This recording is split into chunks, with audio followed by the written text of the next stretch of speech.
जिस दल में हमने अपना 7 साल 8 साल देने का काम किया, पंचायत स्तर से लेकर प्रखंड स्तर पर हमने पार्टी का झंडा उठाने का काम किया, आज उस तरफ से मुझे क्या मिला? बदनामी, गाली, आरोप, पहचान देकर पहचान छीनने का काम किया। एक बात उधर से यह भी कही जा रही है कि आपने आरजेडी को धोखा दिया है और आप इधर से कह रहे हैं कि उन्होंने मुझे मतलब कि धोखा छोड़ा है। आकाश यादव ने रात को छुप छुपा कर लोक जनशक्ति पार्टी का सदस्यता लिए हैं क्या हम? कि आखिर क्यों आकाश यादव को बिना बताए हुए हटाया गया? कुछ तो वजह होगा। तो धोखा किसने दिया? जगदानंद सिंह पर कुछ कहना चाहेंगे? जगदानंद सिंह चाचा जी पर मैं यही कहना चाहेंगे कि हम बहुत उनके बारे में सुना करते थे पहले, जब हम उनसे नहीं मिले थे और जब उनके साथ हमें काम करने का जब मौका नहीं मिला था। मैंने राष्ट्रीय जनता दल में पूर्व के प्रदेश अध्यक्ष रामचंद्र पूर्वे चाचा जी के साथ काम किया। उस व्यक्ति विशेष का मैं तहे दिल से धन्यवाद देता हूँ, रामचंद्र पूर्वे सर का। राजनीति में अगर आप हो तो आपको ताली भी सुनना है और आपको गाली भी सुनना। जगदानंद सिंह ने के आने से, प्रदेश अध्यक्ष आने के बाद मतलब आरजेडी में क्या बदलाव आया? एक डिसिप्लिन हो गई या घमंडी हो गई आरजेडी, ऐसा कुछ? और अनुशासन जो होता है वो गेट बंद करने से, गाड़ी बाहर लगवाने से और पुर्जा लिखवाने को उसको अनुशासन नहीं बोलते। इसको बोलते हैं कि एक तरीके का एक अपना मन का चलाना कि हम वीआईपी हैं, हम भी वीआईपी हैं। ये बात तेज प्रताप को पसंद नहीं आ रही। राष्ट्रीय जनता दल के किस कार्यकर्ता को पसंद आ रही है हमें बता दीजिए आप। नमस्कार, देख रहे हैं झकास भारत और मैं हूं रविकांत। हमारे बगल में है अभी तेज प्रताप यादव के करीबी रहे और अभी लोजपा में पारस गुट के तरफ से पहले छात्र में थे आरजेडी में, मगर अभी पिछले सप्ताह आए हैं पारस गुट में। उसके बाद से ही एक जो सियासी तूफान चल रहा था आरजेडी में, उसके बाद तेज प्रताप यादव ने भी एक छात्र अपनी कमेटी बना चुके हैं और कहे हैं कि देश भर में बनेंगे।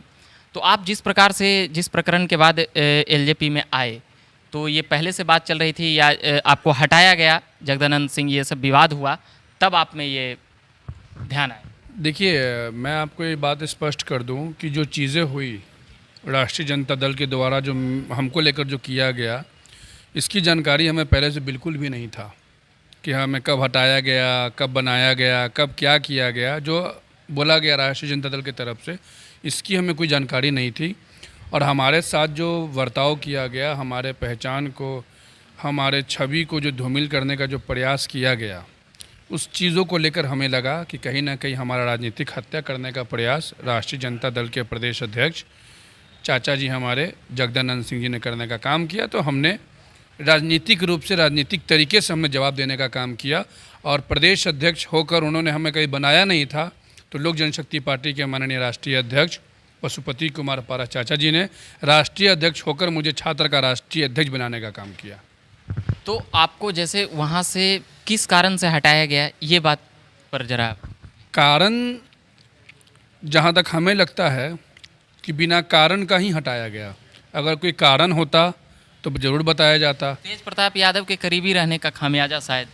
ये मैं कभी नहीं बोल सकता। मैं तेज प्रताप यादव भैया का करीबी रहा हूँ या फिर करीबी रहूँगा या फिर नहीं रहूँगा। किसी के करीबी होने से और किसी का लोग होने से अगर किसी पे अगर तलवार चलता है तो हमें लगता है कि वो तलवार चलाने वाले लोग सही नहीं होंगे। यानी जगदानंद सिंह जी ने जो ये प्रकरण को जन्म दिए, तेज प्रताप यादव जिस प्रकार से उनके खिलाफ बोला करते थे, तो जगदानंद सिंह को लगा कि ये खतरा हो सकता है, उनके मन में रहा। देखिए, अब उनको खतरा किस चीज़ से लगा वो तो मैं नहीं बता सकता। और जहाँ तक बात रह गया, आपने जो प्रश्न किया, तो तेज प्रताप यादव भैया आदरणीय लालू प्रसाद यादव जी के बड़े बेटा हैं, नेता प्रतिपक्ष तेजस्वी यादव जी के बड़े भाई हैं। तो ज़्यादा हमसे ज़्यादा तो करीबी रिश्ता उन लोगों का उनसे है। तो अगर जगदानंद सिंह चाचा जी को अगर तकलीफ़ था तो उधर गाज गिराते। ये हम 7 तारीख को पार्टी ऑफिस से जाता है लेटर मीडिया कर्मियों के पास कि 8 तारीख को छात्र के प्रदेश अध्यक्ष के नेतृत्व में बैठक बुलाई गई है। सादर मीडिया, तमाम मीडिया कर्मी सादर आमंत्रित हैं। उसके बाद आपका हमको बिहार का सबसे कम एज का स्टार प्रचारक बिहार विधानसभा चुनाव में बनाया जाता है। छात्र राजद के बैनर तले हमने ना जाने कितना कार्यक्रम, आज़ादी पत्र से लेकर लालू रसोई से लेकर हम लोगों ने तमाम चीज़ों को चलाने का काम किया। तो उस वक्त तो ऐसा कोई प्रश्न ही नहीं उठा कि आकाश यादव को मैंने कहीं बनाया ही नहीं। ये प्रश्न तो 8 तारीख के बाद उठना शुरू हुआ। कुछ रीज़न अगर हो तब तो बता पाए हम कि हाँ मुझे कलम किस लिए चलाया गया। एक बात और है कि अभी आप जैसे एलजेपी में आए तो इधर भी पूरा एकदम खींचतान चल रहा है। चिराग पासवान की ओर से, चाचा पशुपति कुमार पारस की तरफ से, इसको किस हिसाब से देखते हैं? देखिए, लोक जनशक्ति पार्टी को मैं मजबूत इसलिए मानता हूँ जहाँ मैं हूँ कि जनता ने जिनको चुनकर भेजा माननीय सांसदों को, वो तमाम सांसद किनके साथ हैं? जिनको जनता ने चुना, उनका निर्णय, उनका डिसीज़न तय करता है कि पार्टी किसकी है और पार्टी किसके साथ काम करेगा। वो भी परिवार के सदस्य हैं, उनका भी सम्मान है और उनका जो पारिवारिक विषय है, मैं उस पर ना कुछ टिप्पा टिप्पणी मैं नहीं कर सकता। यहाँ आने के बाद क्या लग रहा है, आरजेडी से कल्चर बेहतर है या वहाँ से, और आप प्रदेश से सीधे राष्ट्रीय यहाँ बना दिए? देखिए, ये राजनीति का मैदान है। यहाँ पे कल्चर आप पे डिपेंड करता है कि आप कैसे कल्चर के हैं। हम अगर अच्छे कल्चर के हैं तो हम तो नहीं बता पाएंगे, तो पार्टी के शीर्ष नेतृत्व बताएंगे कि हमारे आने के बाद पार्टी में क्या हो रहा है, नहीं हो रहा है। जिस दिन मैं पटना आया, दरभंगा, खगड़िया, समस्तीपुर के छात्रों ने सदस्यता ग्रहण करने का काम किया। आज हमारे संसदीय बोर्ड की अध्यक्षा माननीय बीना देवी चाची जी आई, तो आज उनके समक्ष जी पटना के और तमाम साथियों ने सदस्यता ग्रहण करके हम लोगों ने कमेटी का विस्तार किया, पटना महानगर का और प्रदेश का विस्तार करने का काम किया। तो कल्चर जो होता है वो छात्र और युवाओं का होता है कि वो कैसा कल्चर डेवलप करेंगे। और यहाँ का जो कल्चर हमें लग रहा है कि कल्चर काफ़ी बेहतर है, मतलब बाकी जो हमारे आने से पहले का। क्योंकि हम यहाँ नहीं देख रहे हैं कि यहाँ पे कार्यालय में किसी मीडिया वाले को कुछ पैसा देकर किसी को गाली सुनवाना, किसी के स्तर को, किसी के चरित्र को धूमिल करने का प्रयास नहीं किया गया। ये राजनीतिक मैदान है, यहाँ राजनीतिक तरीके से बात किया जाए तो बेहतरीन कल्चर होगा। और राजनीतिक से हटकर अगर निजी और अगर किसी के चरित्र का बात किया जाएगा तो उससे बेकार कल्चर किसी पार्टी का नहीं हो सकता। आकाश यादव जी को यह कहा जाएगा कि आरजेडी में इनको पद नहीं दिया गया, इसलिए आरजेडी को छोड़ दिए, ये बातें उठेगी? 2019 का लोकसभा शायद आपको याद नहीं होगा। 2019 में अगर आपको लोकसभा याद होगा तब याद होना चाहिए कि 25 मई को आकाश यादव ने अपना संगठन जेपी ब्रिगेड बनाया था और 1 साल आकाश यादव बिना पद का रहकर राष्ट्रीय जनता दल को मजबूत करने का काम किया था। और जेपी ब्रिगेड बनाने के बाद भी हमने राष्ट्रीय जनता दल को ही मजबूती करने का काम किया था। और आकाश यादव पार्टी के पास नहीं गया था, पार्टी ने आकाश यादव को बुलाने का काम किया था। ये जानकारी होनी चाहिए। मतलब आपके पास जनाधार है, लोग हैं आप? हमारे पास हमारा अच्छा कर्म है, हमारे पास सकारात्मक सोच है और हमारे पास बड़ों का, बुजुर्गों का आशीर्वाद है। यही 3 ताकत लेकर हम सड़क पर चलते हैं। वरना जनाधार की जहाँ तक बात कीजिएगा, जिस दल में हमने अपना 7 साल 8 साल देने का काम किया, पंचायत स्तर से लेकर प्रखंड स्तर पर हमने पार्टी का झंडा उठाने का काम किया, आज उस तरफ से मुझे क्या मिला? बदनामी, गाली, आरोप, पहचान देकर पहचान छीनने का काम किया गया। तो ये युवाओं को सोचने की बात है, समझने की बात है कि राजनीतिक में गुलाम ना बने, अपने सकारात्मक सोच के साथ जहाँ भी रहें मजबूती से रहें और ईमानदारी से रहें। एक बात है, उधर से यह भी कही जा रही है कि आपने आरजेडी को धोखा दिया है और आप इधर से कह रहे हैं कि उन्होंने मुझे मतलब कि धोखा छोड़ा है। आकाश यादव ने रात को छुप छुपा कर लोक जनशक्ति पार्टी का सदस्यता लिए हैं क्या? हम आकाश यादव को धोखा किसने दिया, ये तय करेगी बिहार के छात्र और युवा कि आखिर क्यों आकाश यादव को बिना बताए हुए हटाया गया। कुछ तो वजह होगा। तो धोखा किसने दिया? जगदानंद सिंह पर कुछ कहना चाहेंगे? जगदानंद सिंह चाचा जी पर मैं ही कहना चाहेंगे कि हम बहुत उनके बारे में सुना करते थे पहले, जब हम उनसे नहीं मिले थे और जब उनके साथ हमें काम करने का जब मौका नहीं मिला था। मैंने राष्ट्रीय जनता दल में पूर्व के प्रदेश अध्यक्ष रामचंद्र पुरवे चाचा जी के साथ काम किया। उस व्यक्ति विशेष का मैं तहे दिल से धन्यवाद देता हूँ, रामचंद्र पुरवे सर का, जिन्होंने एक सकारात्मक तरीके से हर बात, हर विषयों पे छात्र और नौजवानों को बैठाकर बात करने का काम किया।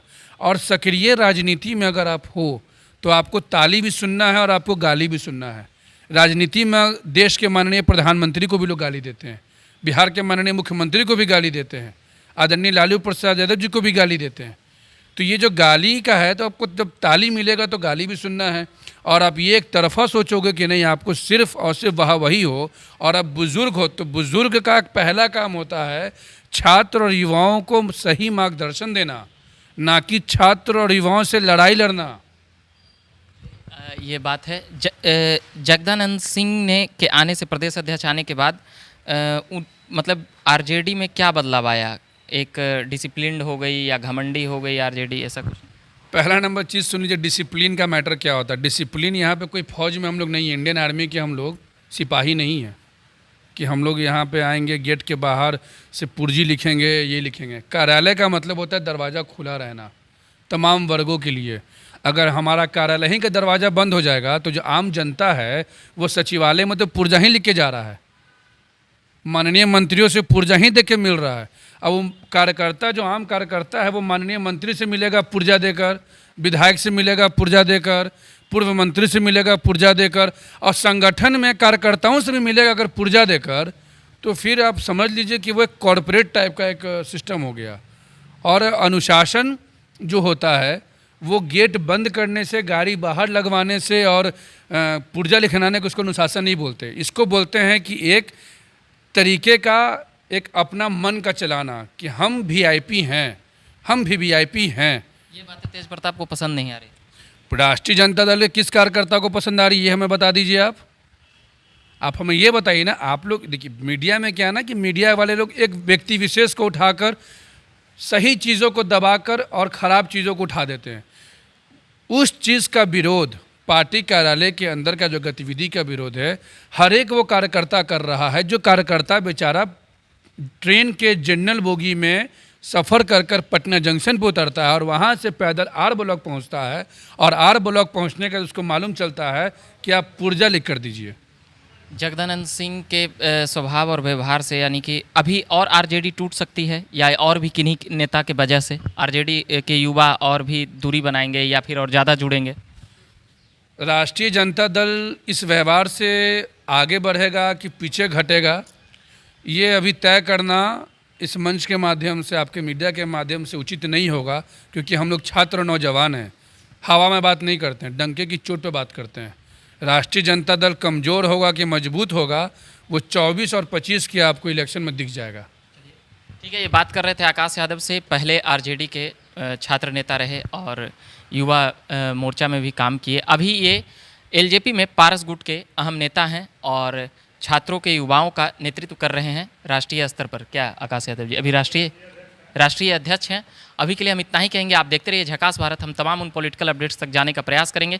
अभ्यर्थियों के मुद्दे हमारी प्राथमिकता है और अभी के लिए इतना ही कहेंगे। मेरा नाम हुआ रविकांत। धन्यवाद।